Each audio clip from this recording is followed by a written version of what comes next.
Magandang hapon po sa inyo. Live pa rin po tayo dito sa CBS DWAD 1098 Killers Museum. Ano po ang tinawag natin sa ating programang Lingkod Bayan ni Brother Tony Falcon, ang tunay na bida. Ano pong nararamdaman kanina?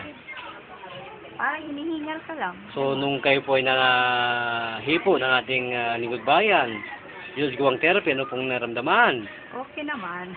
Para pong natawang kayo? Oo. Bakit po kanina? Talagang naglalakad kayo para kayong wala sa sarili, gano'n? Yung pinapagod? Oo nga eh. Alam po ba ninyo na mayroon kayong anemia? Bumababa ang dugo.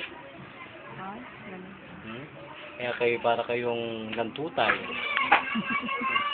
Hindi makatawa kanina. So, buhay na buhay po ba sa ating harapan ng ating Panginoon? Okay po. Salamat. Amen. So, naligayang ho pa kayo. Ano po ang tunay na pangalan natin sa totoong buhay? Ha? Ano po ang pangalan nila? Marilo. Osit. Usit po, Miss Marilo Usit.